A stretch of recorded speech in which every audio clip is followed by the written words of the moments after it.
I guess as we now can start this journey, I think it's important to start to give you guys an idea of what was going on in WWE in the summer of 2007, because I do think that SummerSlam and really a few days after SummerSlam is really the culmination to really set the picture of what this was for WWE. And so what I'll probably do is separate out a lot of these videos here, bring you the full show at the end of the week or month, but separate out a couple of small clips for you guys to see, because I think it's important to start June 11th, 2007, even before the summer starts. This is the Raw Vince McMahon Appreciation Night, and ends with the Vince McMahon getting in his limo, closing the limousine door, and it blowing to smithereens, and his presumed death in WWE storyline. Steve, do you remember this, and what were your thoughts as it went down? I do remember it. I remember that it happened, and I remember the end of it being very weird.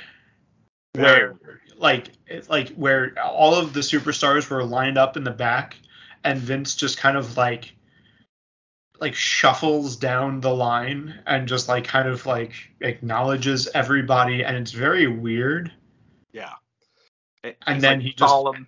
Yeah, very in a weird solemn, but at the same time it definitely felt like a lot of the superstars that were there didn't understand what they were supposed to be doing. Right. Well, it looked like they were just like, hey, everyone stand there. Yeah. And don't do anything as Vince McMahon comes by. And of course, the famous one is as he walks by. And it's none of the big stars. It's all of these random, if you go back and watch that clip, half the people I didn't even recognize. I think there's a very young Zack Ryder and Kurt Hawkins in there. It is a strange mishmash of talent. And he walks by Paul London, and he's up against the wall, and that was one of these things where it got it was smart on his part, because he was always one of the people were going back to as maybe he's the one who did it, because why else would he be having such a silly smile on his face? But of course, Paul London at the time is kind of a mid-cardy tag team with Brian Kendrick, but it was solemn, it was strange, and I remember once he gets in the limo and it blows up, being a little spooked, because it was what the hell was that? Yeah.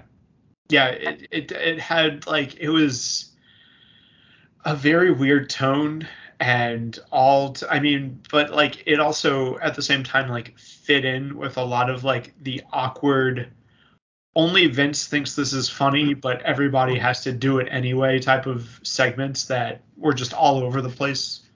Yeah, and you could totally even see him pitching into, no, I'm gonna kill myself here on TV, and everyone's just got to deal with it. And it was weird. And I remember, I'm somebody who gets very much, I'm very superstitious. I don't like to throw things out there into the universe.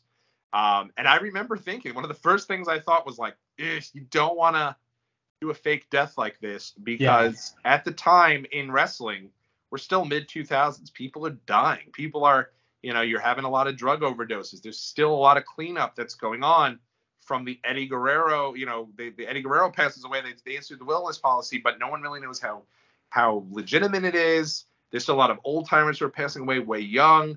So I was doing something like this and having this big angle for the summer. And I'm always a big fan of the WWE summer angles, but it really kind of lends itself to something going awry here. And so I was a little nervous that something would come up. And the weirdest part about it was, I remember it was on WWE.com, and it said, Vince McMahon's limo blows up, presumed dead. And this was the headline on there. Yeah. And I remember the next day they put down the flags at half mast at WWE headquarters to sell that he had passed away.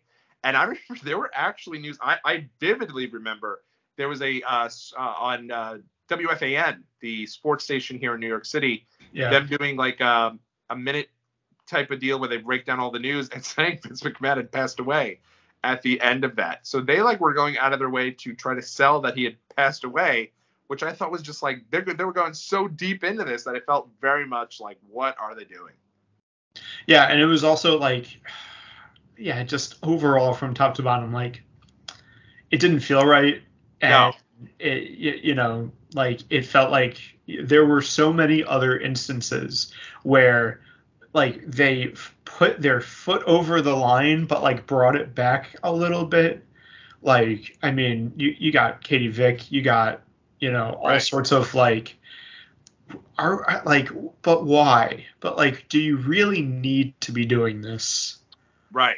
And this felt like one of those like, why is this even a thing? And I don't know what the plan was for the angle, but I think what the plan was that he was going to eventually reveal that he faked his own death so that people appreciated him.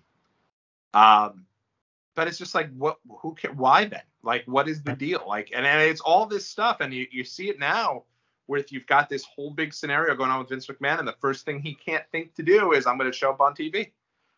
Let's build up ratings. Do whatever it takes to get a big rating. Nothing has changed. Yeah, it's wild.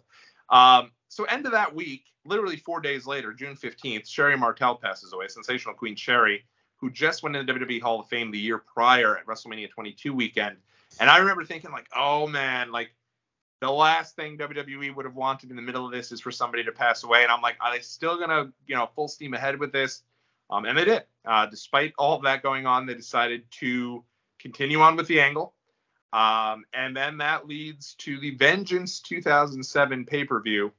The faithful night, June 24th, 2007.